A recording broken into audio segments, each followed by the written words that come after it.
की तसा काही हेतू नव्हता किंवा माझ्या विधानाचा आपापल्या पद्धतीनं अर्थ काढला गेला. राज ठाकरेंनी मुलाखत दिली आहे किंवा राज ठाकरेंनी एक दुसरी मुलाखत दिली आहे म्हणून युतीचा विषय चर्चेला आला असं मी मानत नाही.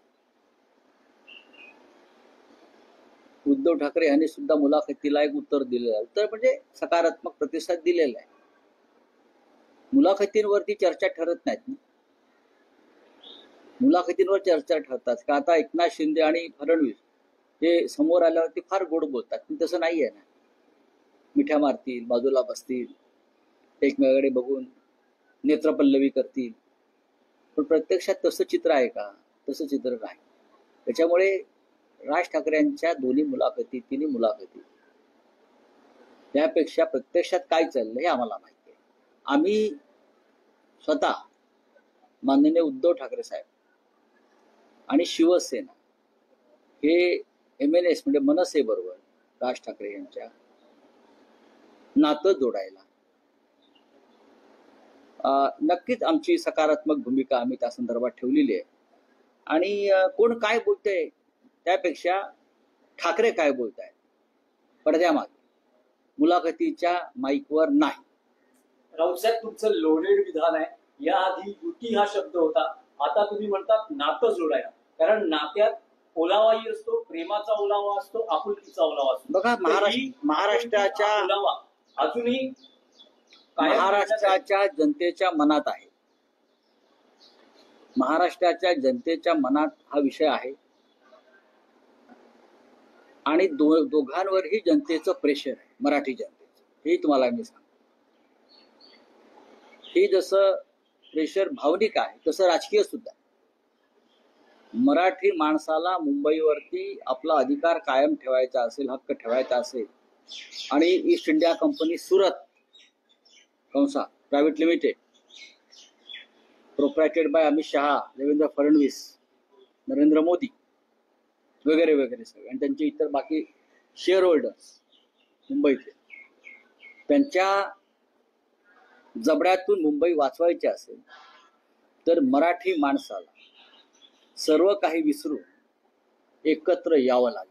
मराठी माणसाला ताठ मानेने या मुंबईत जगायचं असेल तर सर्व मतभेद, सर्व जळमट आणि किलमिश दूर ठेवून आपल्याला एकत्र यावं लागेल.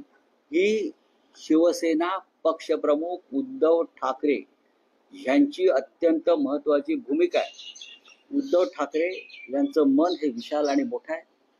त्यांनी आम्हाला सांगितलेलं आहे, आम्ही चर्चा केलेली आहे, माझी कालही चर्चा झालेली आहे, आणि आपण या संदर्भात सकारात्मक पाऊल टाकायला हरकत नाही.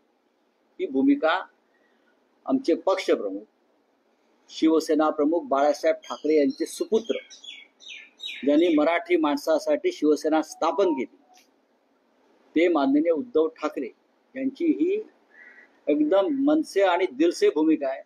मराठी माणसाचं अहित होता कामा नये. मराठी माणसाच्या मनामध्ये काही योजना असतील, काही इच्छा असतील तर त्या पूर्ण करण्याच्या संदर्भात आपल्याला मागे हटता कामा नये.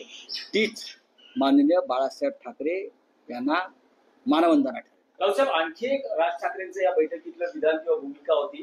त्यांना प्रश्न विचारण्यात आला की दिल्लीतून ठाकरे आणि पवार ब्रँड संपवण्याचा प्रयत्न होतोय का? तर त्यावर ते म्हणाले की होय, पण ठाकरे आणि पवार ब्रँड संपणार नाही, हवं तर मी कागदावर लिहून द्यायला तयार. ते बरोबर बोलतायत आणि आम्ही तेच सांगतो.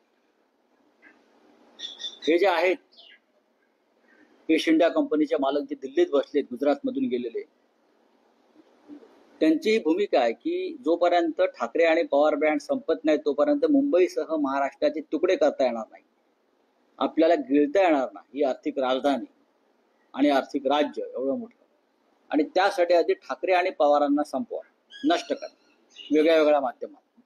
त्यासाठीच तर त्यांचे पक्ष तोडले, त्यांच्या लोकांना तुरुंगात टाकलं, त्यांचं चिन्ह काढून घेतलं, पक्ष काढून घेतला. ही जी त्यांची भूमिका आहे या ईस्ट इंडिया कंपनी सुरतची, ती त्यासाठीच आहे. पण ब्रँड संपलेला नाही. लोक ठाकरेंच्या आणि पवारांच्या मागे अजूनही आहेत. तुम्ही बोगस वोटर लिस्ट निर्माण करून निवडणुका जिंकलेला. आणि मी तुम्हाला आता खात्रीनं सांगतो, या देशातून मोदी आणि शहा आणि फडणवीस ही नावं पुसली जातील. कारण त्यांनी देशासाठी काहीच केलेलं नाहीये, महाराष्ट्रासाठी काही केलेलं नाही. मराठी